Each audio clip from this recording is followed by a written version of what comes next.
Assalamualaikum warahmatullahi wabarakatuh. Perkenalkan, nama saya adalah Riki Suryadi. Saya adalah salah satu peserta PKP level master angkatan kedua. Alhamdulillah pada kesempatan ini saya diberikan oleh guru besar Abu Agus Muslim untuk mengikuti pendidikan PKP level master angkatan kedua. Mudah-mudahan saya bisa lulus dan ilmunya berkah bagi kehidupan saya khususnya. Baiklah, pada kesempatan ini salah satu tugas di minggu yang pertama yaitu menjelaskan tentang algoritma Gusmus Raksa Jasad. Eh, Insya Allah saya akan sampaikan dengan kemampuan saya. Jika ada masukan ataupun ada kritikan daripada mentor-mentor saya, terutama Master Karlan, itu kan silahkan sebagai motivasi saya untuk lebih baik ke depannya.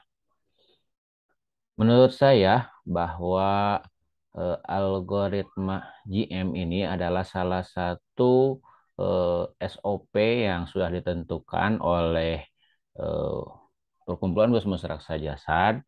Dari keilmuan ini, bagaimana seorang terapis ini mengetahui tentang algoritma Gusmus Raksa Jasad, di mana eh, dengan algoritma ini peserta dapat melakukan teknik wawancara kepada PJL untuk menentukan keluhan utama.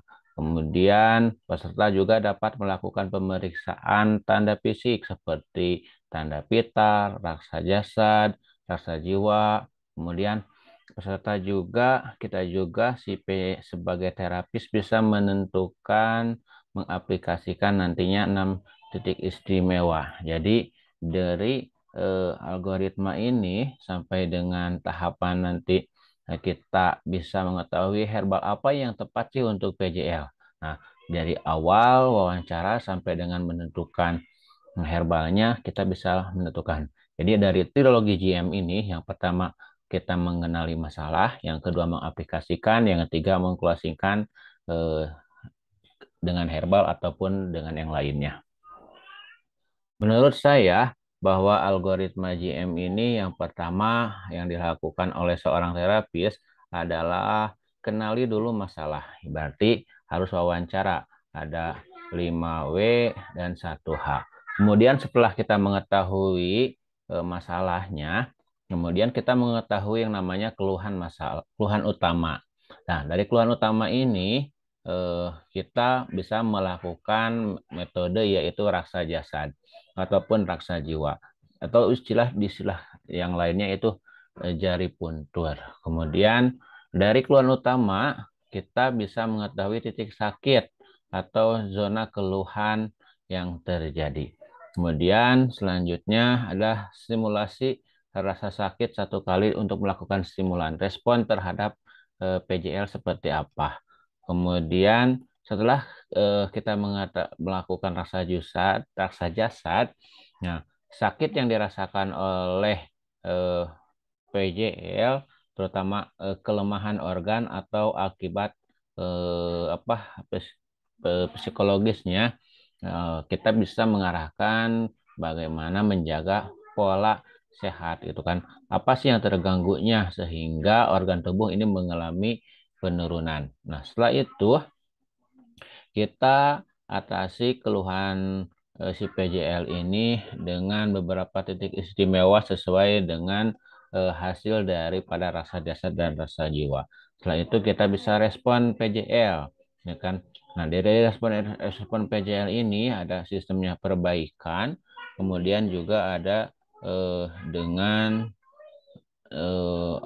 melakukan aplikasi 6 titik istimewa dan lainnya. Kemudian selanjutnya juga kita bisa lebih kepada penguatan penambahan dengan sistem mengkonsumsi herbal. Itu kan karena herbal ini nutrisi akan meningkatkan fungsi organ yang ada di dalam tubuh PJL tersebut. Nah, yang pertama wawancara. Ya kan? Apa sih wawancara?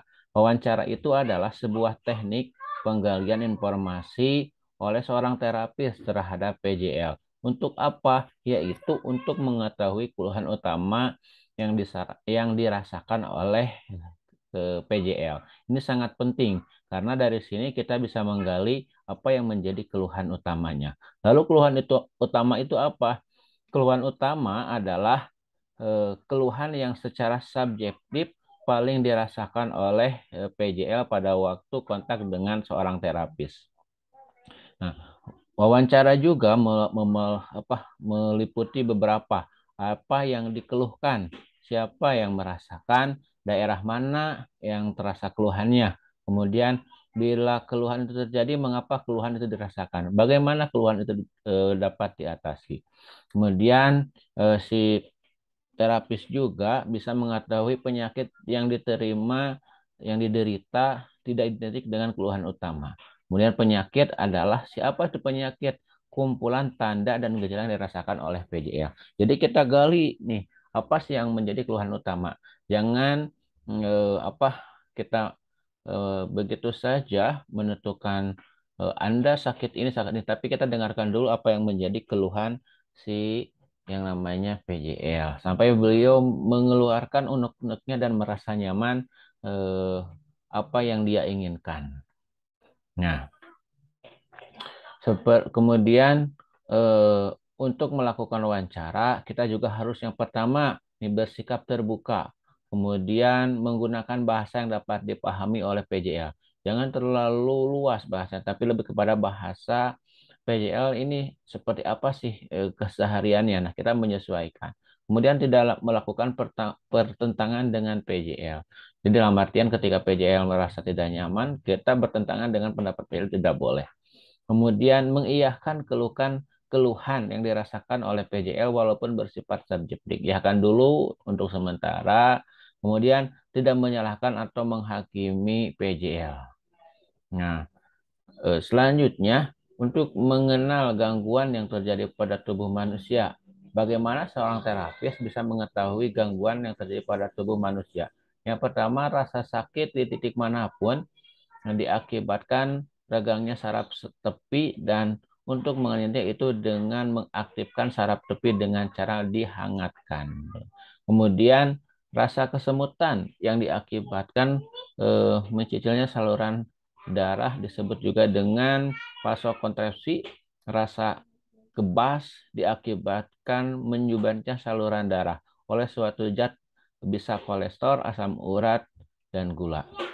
Terapis juga harus bisa mengetahui apanya bila rasa gatal itu karena apa. Itu diakibatkan dengan pecahan protein tidak sempurna atau penggantian atau pengelupasan pigmen kulit yang tidak sempurna atau kurang sel darah putih atau autoimun. Nah, itu.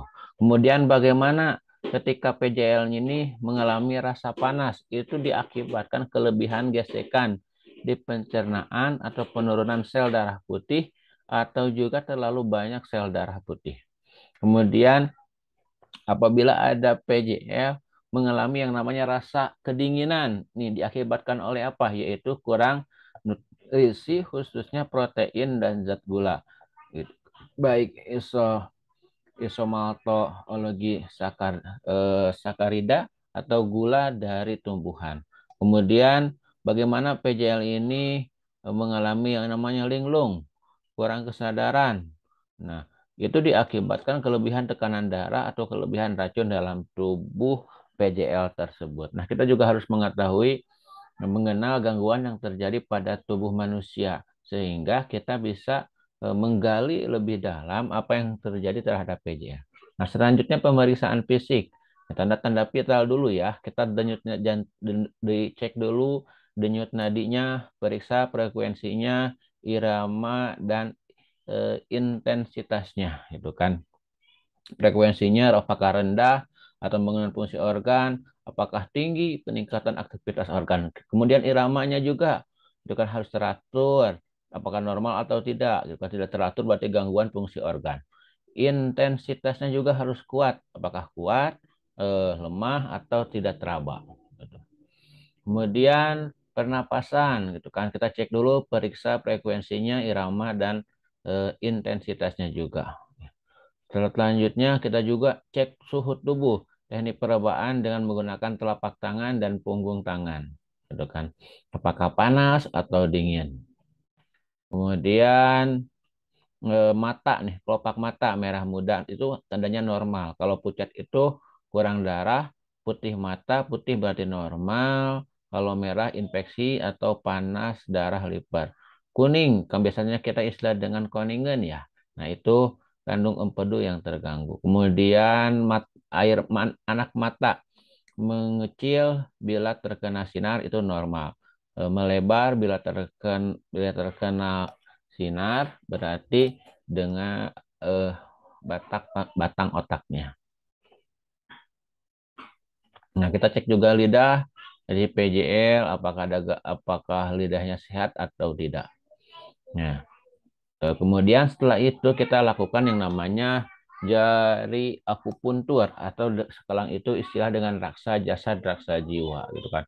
Mulai dari usus kecil, jantung, tipe pemanas, selaput jantung, usus besar, kemudian paru-paru, di kaki ada juga limpa, liver, lambung atas, lambung tengah, lambung bawah, kandung empedu, kandung kemih, anak ginjal. Itu untuk rasa jasadnya. Dan untuk rasa jiwanya juga dicek. Apakah ini si PJL ini mengalami sedih, atau takut, atau marah, kecewa, tidak percaya diri. Nah, itu lebih kepada apa? Kita menggali lebih banyak atau lebih baik untuk menemukan kenapa si PJL ini mengalami gangguan fungsi organnya. Nah, setelah itu baru kita lakukan aplikasi gitu kan. Baik 6 titik istimewa, 11 gitu, kemudian 17 kehidupan gitu kan. Dan teknik-teknik yang lainnya, baik refleksinya menggunakan apa refleksi tangan, kaki, kepala, totok perut, kemudian aplikasi yang lainnya untuk menunjang supaya PJL ini sehat. Nah, setelah kita lakukan aplikasi, baru kita closingkan, gitu kan. Closingkan dengan herbal yang tepat sesuai keluhan si PJL ini.